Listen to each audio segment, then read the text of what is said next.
Identifying needs of children with this abilities, कि जो हमारे जो विशेष आवश्यकता वाले बच्चे हैं उनकी नीड्स को किस तरह से आइडेंटिफाई करना चाहिए, या किस तरह से उनकी आवश्यकताओं के बारे में जानना चाहिए। तो सबसे पहले तो बात ये आती है कि, और खासकर जब हम समावेशी शिक्षा की बात करते हैं तो ये और भी ज्यादा महत्वपूर्ण हो जाता है। तो सबसे पहले तो हमें ये जानना चाहिए कि आखिर वो नीड्स कौन पता करेगा, कौन बच्चों की आवश्यकताओं के बारे में जानेगा। तो इसका तो उत्तर बहुत आसान है, एक शिक्षक जो उन बच्चों के साथ पठन पाठन उनको करवा रहा है या जो उनको शिक्षा प्रदान कर रहा है। अब शिक्षकों के लिए जब वो समावेशी शिक्षा में कार्य कर रहे हैं या समावेशी शिक्षा में पठन पाठन करवा रहे हैं, तो शिक्षकों के लिए ये थोड़ा चुनौतीपूर्ण भी होता है, क्योंकि उनकी कक्षा में भिन्न भिन्न आवश्यकता वाले बच्चे पढ़ते हैं और उन सभी बच्चों को साथ में लेके उस शिक्षक को चलना पड़ता है। ऐसी रणनीतियां बनानी पड़ती है कि सारे बच्चे उस पाठ्यक्रम को ज्यादा से ज्यादा तरह से अच्छी तरह से समझ सकें। तो एक शिक्षक के लिए थोड़ा चुनौतीपूर्ण होता है, परंतु कुछ बिंदुओं पे अगर ध्यान दिया जाए, कुछ बातों का ध्यान रखा जाए, तो हम विशेष बच्चों की आवश्यकताओं को से भलीभांति परिचित भी हो सकते हैं और उसके अनुसार अपने पठन पाठन को का कार्यक्रम तैयार कर सकते हैं। तो सबसे पहले जो हम ये देखते हैं कि कुछ ऐसी चीजें होती हैं जो कि पहले से शिक्षक के पास उपलब्ध होती है, ठीक है। उसको मतलब पहले से पता होता है शिक्षक को या टीचर को कि हाँ बच्चे की कुछ विशेष आवश्यकताएं हैं। तो बहुत सी आवश्यकताएं होती हैं जो हम देख सकते हैं, जो कि विजिबल होती हैं, ठीक है। जैसे अगर बच्चा दृष्टि बाधित है, अगर वो श्रवण मतलब पूर्ण रूप से अगर वो दृष्टि बाधित है, तो वो हम इसको देख सकते हैं, हम ये देख के पता लगा सकते हैं कि हाँ ये जो हमारा बालक है ये दृष्टि बाधित है और इसकी आवश्यकताएं दूसरे बच्चों से अलग है, ठीक है। या जो बच्चा ऑर्थोपेडिकली हैंडीकैप्ड है, उसकी आवश्यकता भी हम देख के पता लगा सकते हैं कि भाई इस बच्चे को चलने फिरने की दिक्कत है और इसके साथ कुछ अलग तरह की आवश्यकताएं जुड़ी हुई हैं। परंतु कुछ ऐसी आवश्यकताएं होती हैं जो कि हमें दिखाई नहीं देती हैं, शिक्षक को दिखाई नहीं देती हैं। वो एकदम से उस बच्चे को देख के हम नहीं कह सकते कि इसकी क्या विशेष आवश्यकताएं हैं। तो उन आवश्यकताओं को जानने के लिए, उन आवश्यकताओं के बारे में पता लगाने के लिए कुछ बातों का ध्यान अगर रखेगा शिक्षक, तो ये उसके लिए आसान हो जाएगा कि हम बच्चों की आवश्यकताओं को से परिचित हो सकें। तो 3-4 पॉइंट्स हैं जिनका ध्यान रखना चाहिए शिक्षक को। सबसे पहला तो जो भी टीचर होता है उसके पास कुछ लिखित रिपोर्ट्स या कुछ डॉक्यूमेंट्स उपलब्ध हो सकते हैं, जिनको देख के या जिनको पढ़ के इस बात का पता लगाया जा सकता है कि बच्चे में क्या विशिष्ट आवश्यकताएं हैं, ठीक है। फॉर एग्जाम्पल, बच्चे के अगर कोई पहले से उसका कोई इलाज चल रहा है या उसको कोई मेडिकेशन चल रहा है, तो उसकी मेडिकल रिपोर्ट्स के आधार पे टीचर ये पता लगा सकता है कि बच्चे को किस तरह की क्या मतलब उसके साथ कैसे हमें डील करना है, उसको क्या विशेष आवश्यकता है। उसके बाद बच्चे की असेसमेंट रिपोर्ट्स होती हैं, उन असेसमेंट रिपोर्ट्स के आधार पे भी टीचर को बच्चे की आवश्यकता का पता चल जाता है। इसके अलावा जब कक्षा में सब बच्चे एक साथ बैठ के पठन पाठन कर रहे हैं, तो सामान्य बच्चे भी हैं, विशेष बच्चे भी हैं, तो ऐसे बहुत से एक्टिविटीज की जाती हैं बच्चों के द्वारा, जिनको अगर हम ध्यान से देखें या अगर शिक्षक उन पे ध्यान दे, तो ये पता लगाया जा सकता है कि इस बच्चे में क्या समस्या है और उसको किस तरह से हमें उसका निराकरण करना है। क्योंकि हम जब विशेष आवश्यकता वालों बच्चों की समस्याओं को समझेंगे, तभी हम उनकी आवश्यकताओं को भी समझने का प्रयास करेंगे। तो हम किस तरह से जानेंगे, हम किस तरह से समझेंगे कि इस बच्चे में कोई विशेष आवश्यकता है। ठीक है, तो सबसे पहले तो हम बात करें कि ऐसे कुछ ऐसे कुछ ऐसे व्यवहार होते हैं जो बच्चे द्वारा पठन पाठन के दौरान किए जाते हैं, जिस पे शिक्षक को ध्यान देना चाहिए।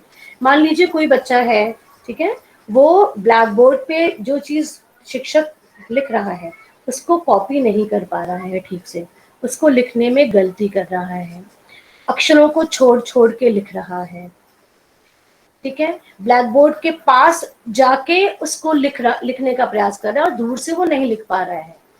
तो ये जो बिहेवियर्स हैं, ये जो सारी गतिविधियां हैं, ठीक है, इससे क्या अंदाजा लगाया जा सकता है? क्या शिक्षक अंदाजा लगा सकता है कि कहीं बच्चे को कोई विजन की प्रॉब्लम तो नहीं है? ऐसा तो नहीं है कि बच्चे को ब्लैक बोर्ड पे लिखी हुई चीज साफ और स्पष्ट रूप से दिखाई नहीं पड़ रही है। तो इस तरह की जब बिहेवियर बच्चे करते हैं तो शिक्षकों को ये ध्यान रखना चाहिए, कीनली ऑब्जर्व करना चाहिए उनके बिहेवियर्स को, और उसको अपने अपने किसी कॉपी में या कोई नोटबुक में नोट डाउन करना चाहिए। और अगर ये बिहेवियर बार बार रिपीट हो रहे हैं तो फिर ये ध्यान देना चाहिए कि ऐसा क्यों हो रहा है। कुछ क्लासरूम में ऐसे कुछ ऐसे बच्चे कुछ समस्यात्मक तरह के व्यवहार भी करते हैं। जैसे कुछ बच्चों का ध्यान क्लास में बिल्कुल नहीं लगता है, उनको अटेंटिव नहीं रहते हैं, बार बार खिड़की के बाहर झांकना या बार बार अपने हाथों को हिलाते रहना, हाथ में पेंसिल लेके उसको हिलाते रहना, पैर हिलाते रहना, इस तरह की हरकतें बार बार करते रहना। ठीक है, और जब जब कुछ मान लीजिए कुछ पढ़ रहे हैं, उनको रीडिंग दी जा रही है तो रीडिंग भी ठीक से कर नहीं पाना, अक्षरों को छोड़ छोड़ के पढ़ना, दो शब्दों को मिला के वर्ड्स नहीं बना पाना, इस तरह के बहुत सारे व्यवहार जो कि लर्निंग प्रॉब्लम्स के अंतर्गत आते हैं, इन पे शिक्षक को बहुत ज्यादा फोकस करना चाहिए। जिससे क्या उससे क्या होगा कि शिक्षक ये पता लगा सकता है कि किस बच्चे में किस तरह की विशेष आवश्यकता है, और उस आवश्यकता को समझते हुए ही वो पठन पाठन के दौरान उसको फोकस कर पाएगा, उसको अटेंड कर पाएगा। तो कुछ और भी ऐसे बहुत सारे ऐसे एग्जाम्पल्स हैं, बहुत सारे ऐसे बिहेवियर हैं, ऐसे बहुत सारे एक्टिविटीज हैं जिन पे शिक्षक को ध्यान रखना चाहिए। तो मैं एक एक पॉइंट्स आप लोगों को बताती जाती हूँ, आप लोग उसको नोट कर ले तो आपके लिए आसानी रहेगी। सबसे पहला पॉइंट लिखिए,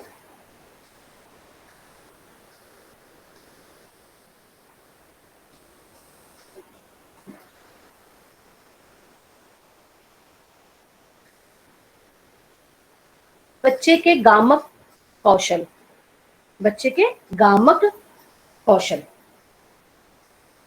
डाली हेडिंग। ऐसे कौन कौन से गामक कौशल हैं जिन पे शिक्षकों को ध्यान रखना है? तो गामक कौशलों में दो तरह के गामक कौशल होते हैं, ग्रॉस मोटर और फाइन मोटर, आप लोगों को पता है।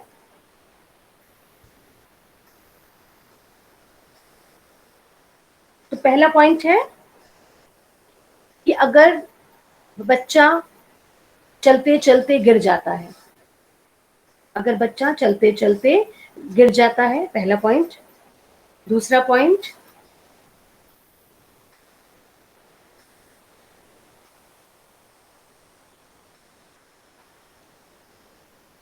पुअर बैलेंस, बैलेंस का अच्छा ना होना।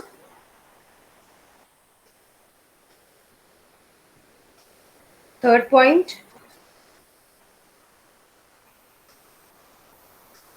फिजिकल एक्टिविटीज में अच्छे से प्रतिभाग ना कर पाना।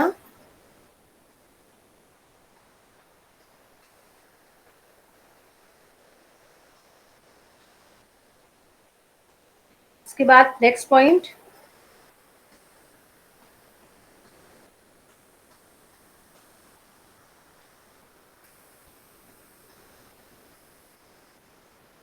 टेढ़ा मेढ़ा लिखना।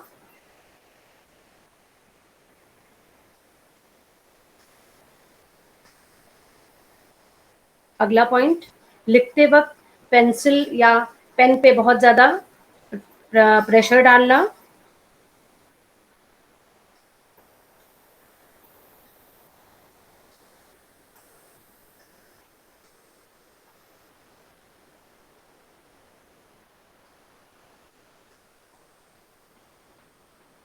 दूसरे बच्चों की तरह उछलना, कूदना ना कर पाना आदि।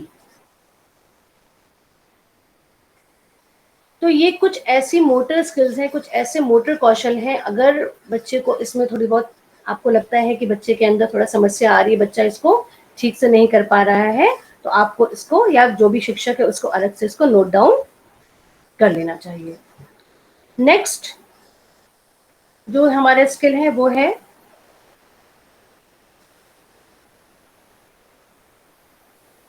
अटेंशन, ध्यान केंद्रित करना।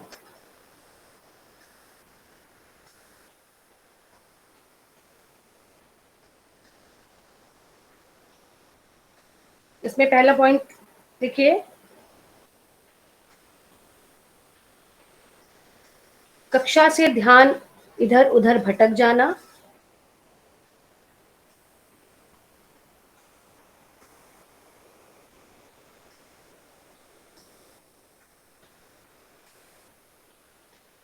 कक्षा में कराए जा रहे कार्यों में ध्यान न देना।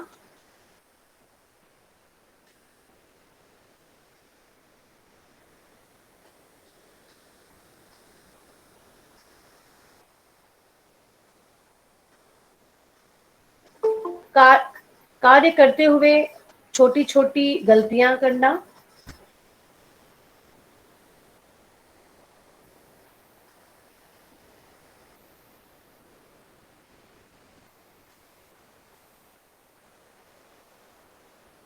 पढ़ाई जा रही जो भी कक्षा में पढ़ाया जा रहा है उसको बहुत जल्दी भूल जाना और पूछने पर जवाब न दे पाना।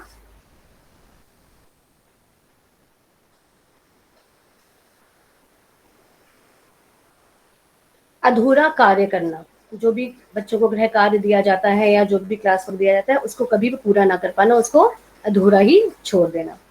तो ये कुछ ऐसी कैरेक्टरिस्टिक्स होती हैं जिस जो कि अगर बच्चा बार बार दोहरा रहा है, रिपीट कर रहा है इस बिहेवियर को, तो शिक्षक को थोड़ा मतलब अटेंटिव हो जाना चाहिए, थोड़ा अलर्ट हो जाना चाहिए कि बच्चे में कोई समस्या तो नहीं है। नेक्स्ट जो ध्यान देने योग्य बातें होती हैं वो है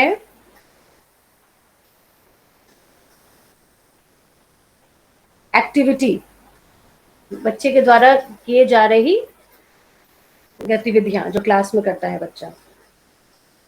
इसमें पहला पॉइंट है अपनी सीट पे ना बैठना और हमेशा इधर उधर भागते रहना। अपने हाथों को या पैरों को अक्सर हिलाना। बहुत ज्यादा बोलना और ज्यादातर जो जो बोला जा रहा है वो भी अर्थपूर्ण ना होना, मतलब जो बात वो बोल रहा है एक तो बहुत ज्यादा बोलना और अर्थपूर्ण बातों को ना बोलना, अर्थहीन बातें बोलना।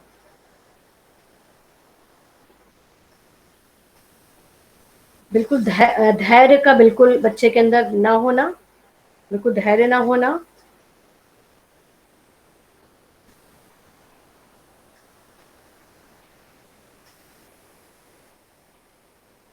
अपनी बारी का इंतजार ना कर पाना, बीच बीच में बोलना या पढ़ाते वक्त बीच बीच में शिक्षक को डिस्टर्ब करना आदि।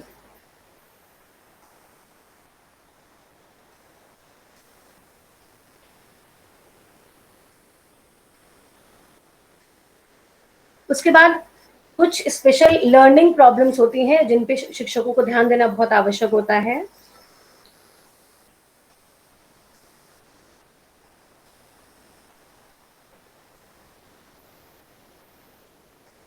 इसमें सबसे पहला पॉइंट होता है है कि जो भी पढ़ाया जा रहा है या जो भी कक्षा में पठन पाठन कराया जा रहा है उसको अच्छे से ना समझ पाना और एक ही चीज को कई बार समझाने के बाद भी बार बार पूछना।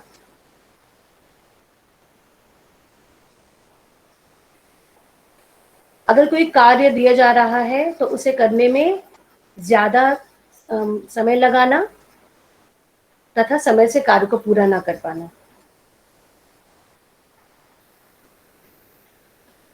और हमेशा दूसरों की मदद लेके ही कार्य कर पाना, मीन्स अपने आप से बच्चा कार्य नहीं कर पा रहा है, उसे हमेशा किसी की मदद की आवश्यकता अगर पड़ रही हो तो ये भी एक स्पेशल आवश्यकता है, एक स्पेशल नीड होती है जो कि टीचर को समझनी चाहिए।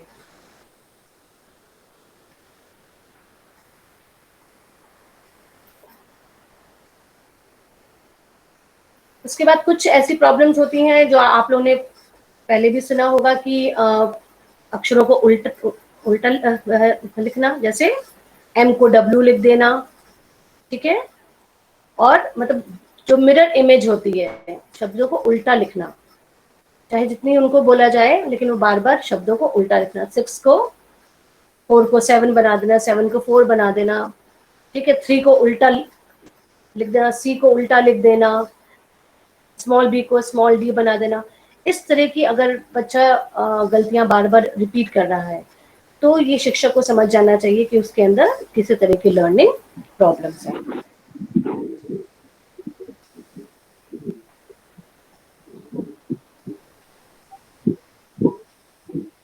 अगर शब्दों को गलत पढ़ रहा है, जैसे बोट को गोट पढ़ देना, ठीक है। और ईयर्स अगर लिखा है तो उसको आईज पढ़ देना। मतलब शब्दों को मतलब जो अक्षर हैं उनको पहचानने में उसको दिक्कत महसूस होती है बच्चे को। अगर अगर इस तरह के वो सिम्टम्स शो करता है क्लास में, गलत पढ़ता है, अक्षरों को छोड़ के पढ़ता है, लिखते वक्त अक्षर छोड़ के लिखता है, तो ये सारी चीजें जो है ये इस पे बहुत ज्यादा अटेंशन देने की आवश्यकता होती है शिक्षक को।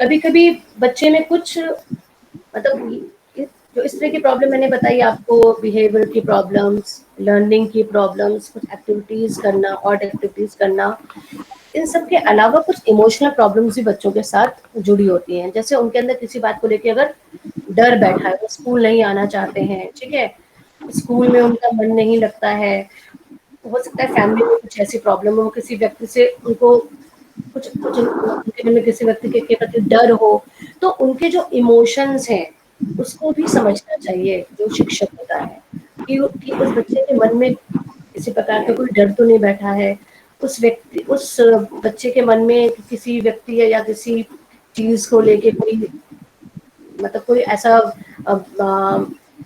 बैड थॉट तो नहीं उसके अंदर घर कर गया है। तो ये सारी बातें, उसके इमोशंस को भी समझना बहुत इंपॉर्टेंट होता है एक शिक्षक के लिए। वो जो चीजें हमें सामने दिखाई पड़ रही हैं वो तो हम देख के पता लगा सकते हैं कि इनकी ये आवश्यकता है, ये बच्चा ब्लाइंड है तो ब्लाइंड बच्चे के लिए हमें इन ये टीएलएम चाहिए, हमें उसके लिए ये इन टेक्निक्स का यूज करना है। अगर बच्चा श्रवण बाधित है तो हमें उसके लिए उसको हेयरिंग एड हमको देना है, उसके लिए हमें पिक्चर बुक का यूज करना है, ज्यादातर पिक्चर दिखानी है, वो हम पता कर सकते हैं। कुछ ऐसी चीजें होती हैं जो कि बच्चे के बिहेवियर, बच्चे के द्वारा की जा रही एक्टिविटीज के माध्यम से ही शिक्षक पता लगा सकता है। तो ये शिक्षक का कार्य होता है, उसके लिए ये उसके लिए एक चुनौती होती है कि वो अपने कक्षा के बच्चों को कितना माइन्यूटली ऑब्जर्व करता है, कितना कीनली ऑब्जर्व करता है, और उसकी आवश्यकताओं को, उसकी समस्याओं को पहचान पाता है, आइडेंटिफाई कर पाता है। अनीता अपना म्यूट करो बेटा, आवाज आपकी, माइक म्यूट करिए अपना, ठीक है। तो इस तरह से जो हमारे बच्चे हैं उनकी आवश्यकताओं को समझा जा सकता है, उनके बिहेवियर्स को देख के, उनकी एक्टिविटीज को देख के, और उनके पठन पाठन का जो तरीका है उसको देख के समझा जा सकता है। तो मेरे ख्याल से आप लोग को ये क्लियर हो गया है। कोई समस्या तो नहीं है? कुछ समझ में ना आया हो या कोई पॉइंट आप जोड़ना चाहते हो अपने अनुभव के आधार पे, तो आप वो जोड़ सकते हैं। इसका हम आपको एक डिटेल पूरा पॉइंट वाइज जो नोट्स है वो हम भेज देंगे, उसको एक बार आप लोग और पढ़ लीजिएगा, तो वो आपको और क्लियर हो जाएगा। ठीक है?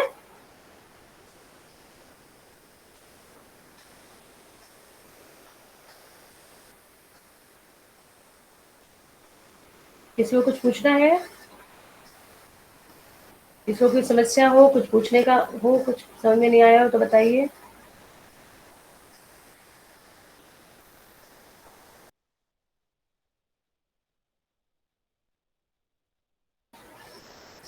मैं आपकी अटेंडेंस वेरीफाई करने जा रही हूँ।